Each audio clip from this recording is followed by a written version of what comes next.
Bienvenue sur Top Invest, la chaîne des tops d'investissement. Ici, on parle essentiellement d'entreprises de qualité. Avons-nous une opportunité d'investissement en date d'aujourd'hui sur Arkema? C'est la question à laquelle on va essayer de répondre en se basant sur les états financiers de la compagnie. Donc, ceci représente uniquement mon avis et non un conseil d'investissement. Donc, pour ajouter un tout petit peu de piment ici, on va le faire en moins de 10 minutes. Donc, on lance ici le décompte. Donc, ce qui veut dire ici que la première chose qu'on fait, c'est que fait l'entreprise. Ici, Arkema exerce dans le secteur de la chimie spécialisée. Donc, il y a deux types de chimie. Il y a la chimie de base et la chimie spécialisée. Donc, la chimie de base, en fait, vous ne fixez pas le prix. La chimie spécialisée, vous pouvez fixer le prix parce que généralement, ce sont des produits voilà, qui ont besoin d'une transformation supplémentaire. Donc, c'est comme de l'adhésif, par exemple, des produits pour la peinture, des choses comme ça. Donc, ici, une fois qu'on sait que c'est un secteur chimique, c'est un secteur cyclique, mais c'est la chimie spécialisée, donc il est moins cyclique. Donc, la première chose que je vais regarder ici, c'est la stabilité ou la croissance des revenus. Ici, je constate qu'on a une croissance des revenus ici. Sur les 10 dernières années, on a une croissance des revenus ici de 4,9% à partir de, avec comme base décembre 2021. Sur 5 années, on a 4,79%. Sur 3 années, à 2,79%.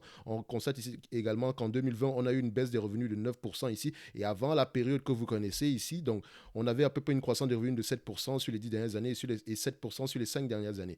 Et on peut se dire ici que voilà, la croissance est là. D'accord. Donc, on se constate qu'en 2021, on a une croissance de 20%, donc au mois de décembre 2021. Donc, si on compare la croissance, si on compare les revenus de 2021 et les revenus de 2019, ils sont nettement plus élevés que 2019. Donc, la croissance a continué malgré cette période-ci. Maintenant, il faut savoir, la croissance est due à quoi?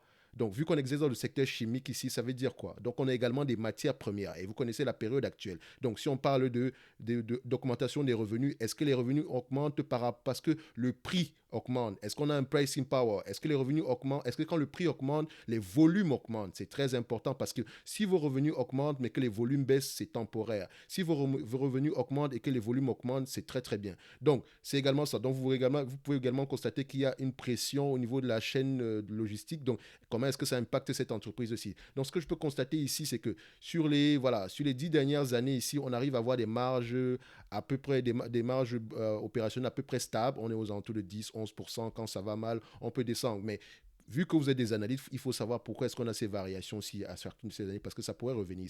C'est un secteur cyclique, mais moins cyclique que voilà, le secteur de la chimie de base. Donc, il faut aller regarder ça ici. Donc, ici, une fois qu'on a nos revenus, je vais prendre ici des revenus à peu près de 10 milliards, d'accord? Ça va nous permettre ici, je peux prendre des revenus de 9 milliards 519, comme qui sont les revenus du mois de décembre 2019, mais du mois de décembre 2021, mais également sur les 12 derniers mois, en prenant en considération les résultats qui ont été publiés sur le premier trimestre 2022 plutôt. Donc, on a à peu près 10 milliards 180 millions en termes de revenus. Donc, on va être optimiste, on va mettre 10 milliards. D'accord? Je vais couper la poire en deux, je vais mettre 10 milliards. Je ne cherche pas à avoir précisément raison, mais le moins de tort possible. Si vous aimez, si vous voulez avoir l'exactitude, vous pouvez faire ce que vous voulez ici. Je vous donne juste les moyens de pouvoir réfléchir. D'accord? Donc, on cherche 10 milliards. 10 milliards ici, c'est le revenu.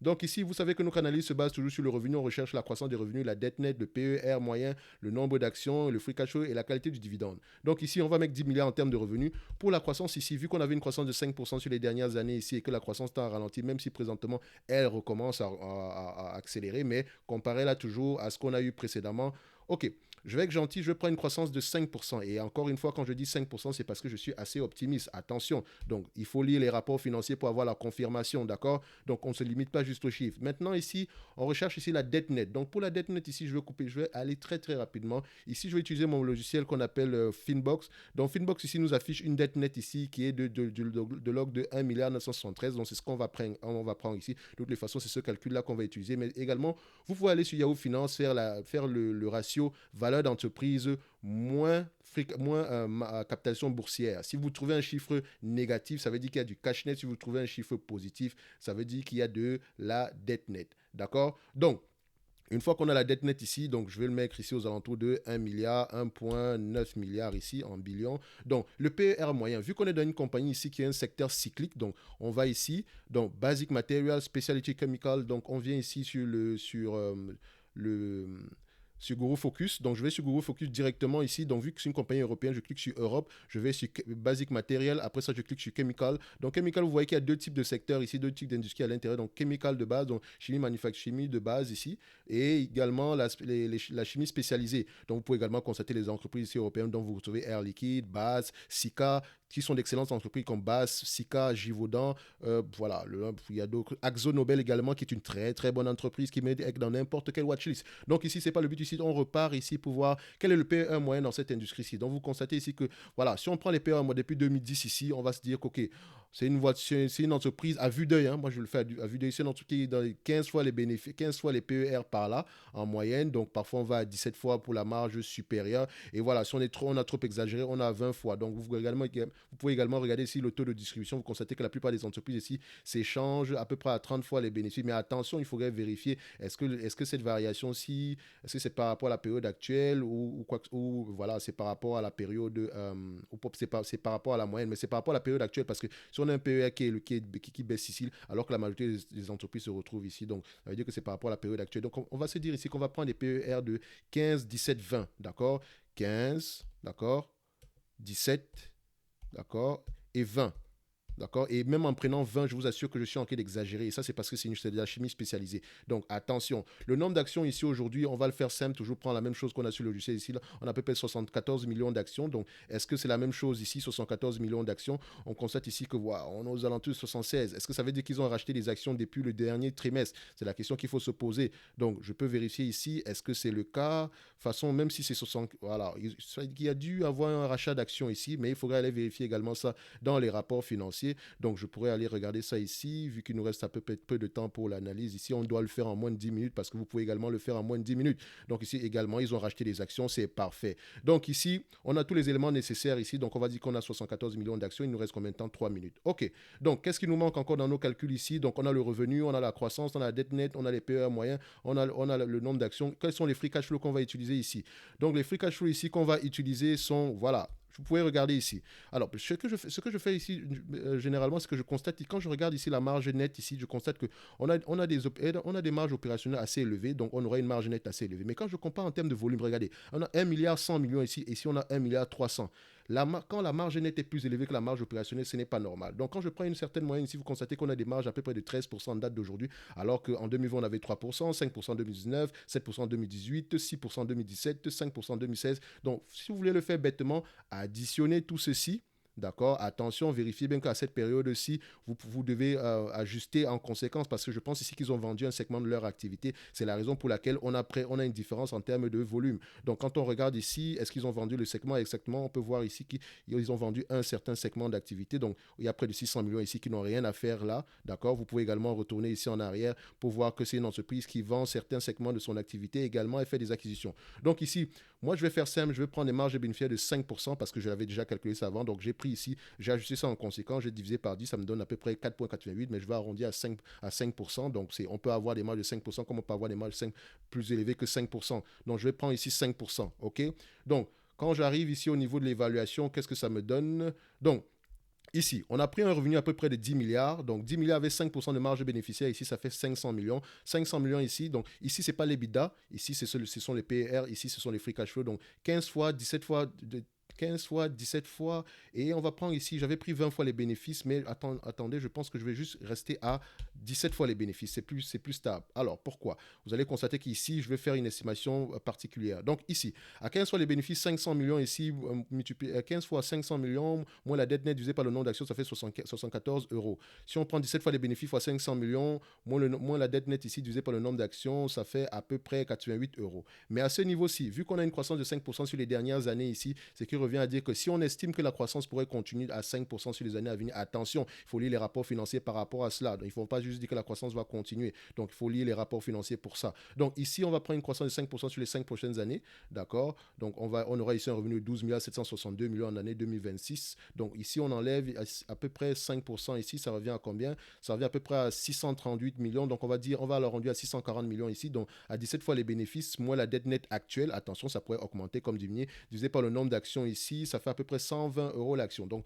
on se dira que l'entreprise, s'il y a une croissance des revenus par rapport à la marge qu'on a ici de 5%, l'entreprise serait surévaluée. Où est-ce que je vais me situer particulièrement? Je vais essayer de me protéger par rapport à ce que je connais l'entreprise. Donc, ici, je vais me mettre aux alentours de 17 fois les bénéfices avec 500 millions de revenus sans croissance, en prenant en considération que la croissance actuelle de cette année, 10 milliards, va perdurer dans le temps. Donc, on s'arrête juste là. D'accord? Donc, ici, l'entreprise, pour moi, ne représente pas une opportunité d'investissement si on n'ajoute pas de la croissance. Donc, Donc, c'est ce que je pourrais dire ici par rapport à Arkema.